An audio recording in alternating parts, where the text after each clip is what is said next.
मैं तुमसे शादी नहीं करूंगा। तुम्हें जिसके पास जाना है ना, चले जाओ, मुझे कोई फर्क नहीं पड़ता। मेरी पहुंच बहुत ऊपर तक है। उल्टा अगर तुमने मेरे खिलाफ शिकायत की ना, तो मैं तुम्हें बदनाम कर दूंगा और तुम्हें फंसा दूंगा।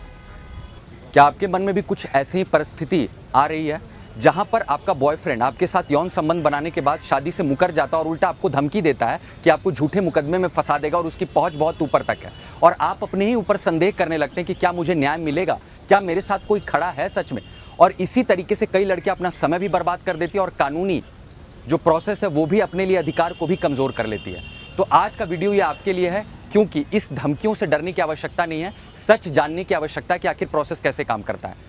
ज़रूरी बात है कि आप इंसान ये नहीं जानता कि किसी भी मुकदमे का परिणाम, अंतिम परिणाम क्या होने वाला है। तो क्या इसका मतलब आप चुपचाप बैठ करके सोचते रहें और कोई कदम नहीं बढ़ाएं और ओवर थिंक करते रहें? क्या उससे चीज़ें पूरा हो सकती है? शायद इसीलिए कहा गया है कर्मण्येवाधिकारस्ते मा फलेषु कदाचन, यानी कि आपका अधिकार आपके कर्म के ऊपर है, ना कि परिणाम के ऊपर है।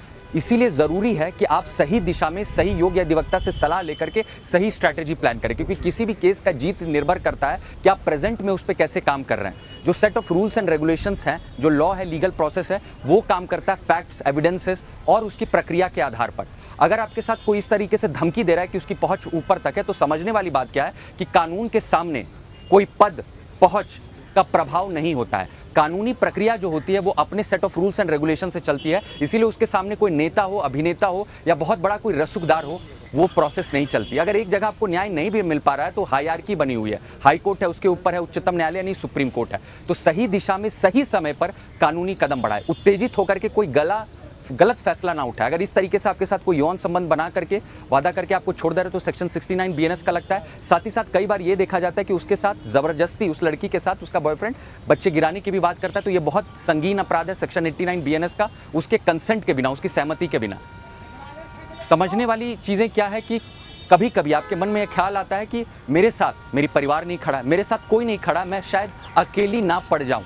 कभी कभी जिंदगी की सबसे बड़ी लड़ाई ना अपने लिए खुद से लड़नी पड़ती है, लेकिन आप अपने आप को अकेला ना समझे। अगर कोई आपका साथ ना भी दे रहा हो तो अपने लिए लड़ाई करो, और इसीलिए किसी योग्य अधिवक्ता से हेल्प लें कि सारा प्लानिंग और स्ट्रैटेजी किस तरीके से प्लान करना है, जिससे कि आप अपनी जीत के करीब पहुंच पाएं।